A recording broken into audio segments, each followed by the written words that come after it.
नमस्ते। चलिए आज एक बड़ी दिलचस्प कहानी सुनते हैं। एक ऐसी कहानी जो शुरू होती है एक कह सकते हैं बिल्कुल नामुमकिन सी मांग से। मांग थी एक उड़ने वाले घोड़े की। ये कहानी है एक राजा की, एक बहुत ही समझदार इंसान की, और इस बात की कि कैसे उम्मीद यानी होप अपने आप में एक बहुत बड़ी स्ट्रैटेजी बन सकती है। सोचिए अगर हालात बिल्कुल ही खिलाफ हों, मतलब सामने मौत खड़ी हो, तो क्या सिर्फ उम्मीद के सहारे कोई बच सकता है? सुनने में थोड़ा अजीब लगता है ना? लेकिन ये कहानी एक ऐसे ही शख्स की है जिसने एक नामुमकिन चैलेंज के सामने सिर्फ और सिर्फ उम्मीद को अपना हथियार बना लिया। देखते हैं आखिर उसने ऐसा किया कैसे। तो कहानी शुरू होती है एक बहुत ही ताकतवर राजा से और उसकी एक सनक से। एक ऐसी जिद जो सिर्फ अजीब नहीं थी बल्कि जानलेवा थी। एक ऐसी मांग जिसने सच में पूरे राज्य में दहशत फैला दी थी। तो ये जो राजा था ना, उसे घोड़ों का बहुत शौक था, मतलब बेइंतहा लगाओ। उसकी घुड़साल एक से बढ़कर एक बेहतरीन घोड़ों से भरी रहती थी। लेकिन यही शौक बहुत जल्द एक खतरनाक जुनून में बदलने वाला था। फिर एक दिन राजा के दिमाग में एक कह लीजिए पागलपन भरा आइडिया आया।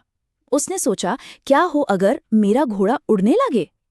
अब ये सिर्फ एक छोटा मोटा ख्याल नहीं था, नहीं, ये एक जिद बन गई। उसे बस दुनिया का सबसे अनोखा, सबसे यूनिक राजा बनना था, कीमत चाहे जो भी चुकानी पड़े। और फिर राजा का ऐलान पूरे राज्य में आग की तरह फैल गया। और सुनिए, ये कोई न्योता नहीं था, ये तो एक खुली चुनौती थी। इनाम जो मांगो वो मिलेगा, लेकिन अगर फेल हुए तो सजा थी सिर्फ एक, मौत। मतलब दांव पे सीधी सीधी जिंदगी लगी थी।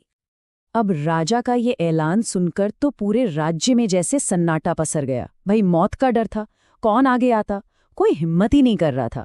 और ठीक तभी इस पूरी निराशा के माहौल में कहानी में एंट्री होती है एक ऐसे इंसान की जो सबको बस हैरानी कर देने वाला था। तो हुआ ये कि जब कोई खुद से आगे नहीं आया तो राजा के सिपाहियों ने जबरदस्ती शुरू कर दी, और इसी उठापटक में एक बुद्धिमान व्यक्ति को पकड़ लिया गया और उसे सीधा राजा के सामने पेश कर दिया गया, और उसे ही ये नामुमकिन काम थमा दिया गया। और यहाँ पर कहानी में आता है असली ट्विस्ट।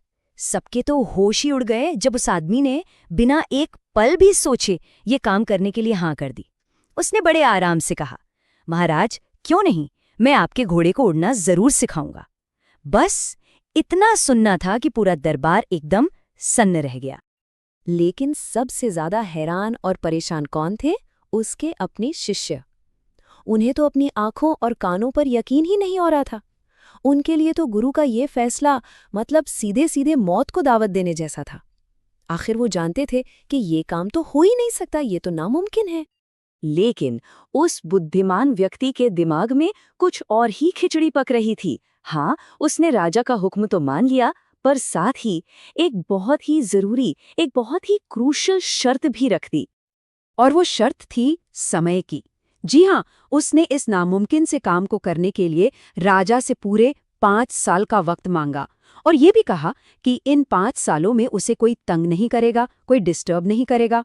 और कमाल की बात तो ये है कि राजा मान भी गया। तो सवाल ये है कि आखिर इन 5 सालों में ऐसा क्या खास था? क्या वो आदमी सच में कोई जादू टोना करने वाला था? नहीं, बिल्कुल नहीं। ये जो 5 साल का वक्त उसने मांगा था ना, यही उसकी असली स्ट्रैटेजी थी, जिंदा रहने की स्ट्रैटेजी।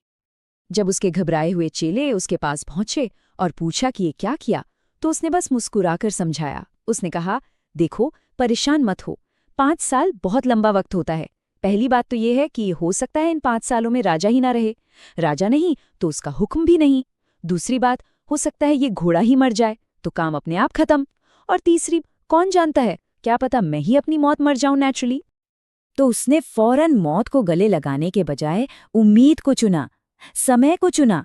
उसने कहा, देखो, 5 साल में कुछ भी हो सकता है। अरे क्या पता घोड़ा सच में उड़ना सीख जाए। और फिर हंसकर बोला, और अगर कुछ भी नहीं हुआ तो कम से कम अगले 5 साल तो मैं चैन से, खुशी से जी सकूंगा। और यहीं पर ये कहानी हमें अपनी सबसे बड़ी सीख देती है। ये सिर्फ एक घोड़े को उड़ाने की कहानी नहीं है, ये कहानी है हमारे अपने जीवन में नजरिए की ताकत को समझने की, पर्सपेक्टिव की पावर को समझने की। ये कहानी एक बहुत ही पावरफुल सच हमारे सामने रखती है कि हमारा नजरिया, हमारी सोच वही हमारी हकीकत बनाती है। उस समझदार आदमी ने कोई जादू नहीं किया था, नहीं, उसने बस अपनी सोच के दम पर मौत को भी 5 साल के लिए टाल दिया था। तो आखिर इस कहानी का सार क्या है? सार बस इतना सा है कि हमारी सोच जैसी होगी, हमारी जिंदगी भी वैसी ही बन जाएगी। निराशा हमें एक ही जगह पर रोक देती है, लेकिन उम्मीद हमें कम से कम 5 साल और जीने का मौका देती है। वो संभावनाओं का दरवाजा हमेशा खुला रखती है। तो अब एक सवाल अपने आप से पूछने वाला है, जिंदगी में वो कौन सा उड़ने वाला घोड़ा है?